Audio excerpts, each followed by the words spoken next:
BJP પૂર્ણ રીતે જનતાની સેવા માટે સમર્પિત હોવાનું જણાવતા પ્રધાનમંત્રી નરેન્દ્ર મોદી ઉત્તર પ્રદેશના પીલીભીતમાં જનસભાને પ્રધાનમંત્રીએ કર્યું સંબોધન, કહ્યું તમારા એક વોટથી ભારતનું ગૌરવ વધશે વિશ્વમાં।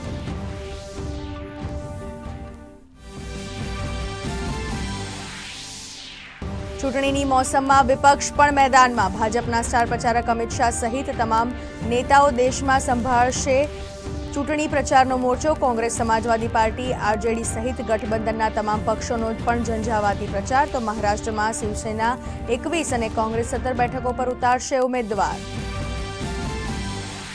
બીઆરએસે ચૂંટણી પંચને રાહુલ ગાંધીની કરી ફરિયાદ, ચૂંટણીના નિયમોના ઉલ્લંઘનના લગાવ્યા આરોપ, કહ્યું રાહુલ ગાંધીએ ચૂંટણી રેલીમાં ફોન ટેપિંગ મામલે બીઆરએસ અધ્યક્ષ કે ચંદ્રશેખર રાવ પર લગાવ્યા ખોટા આરોપ।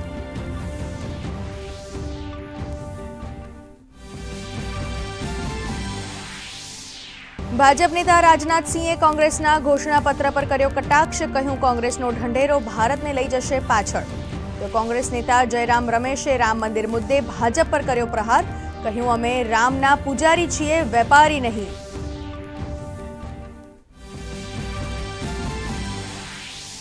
રાજ્યમાં પણ ચૂંટણી પ્રચાર બન્યો વેગવંતો, ભાજપ પ્રદેશ અધ્યક્ષે નવસારી ખાતે બૂથ પ્રમુખ સંમેલનમાં આપી હાજરી। તો મુખ્યમંત્રી ભૂપેન્દ્ર પટેલની ઉપસ્થિતિમાં અમદાવાદમાં સોશિયલ મીડિયા બેઠકનું કરાયું છે આયોજન।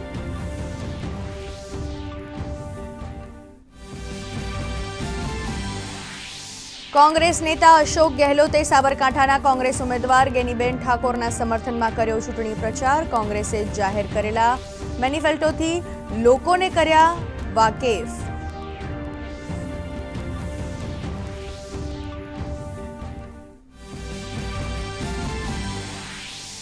દિલ્હીના મુખ્યમંત્રી અરજી, કેજરીવાલને રાહત મળશે કે જેલ? દિલ્હી શરાબ કૌભાંડ મામલે કેજરીવાલના જામીન પર આજે હાઈકોર્ટમાં સુનાવણી।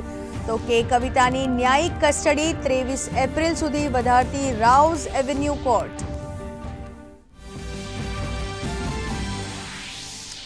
આજથી ચૈત્રી નવરાત્રીનો પ્રારંભ, પ્રથમ દિવસે પર્વતપુત્રીમાં શૈલપુત્રીની કરાય છે પૂજા। શક્તિપીઠ અંબાજી અને પાવાગઢમાં ભક્તોની ભારે ભીડ।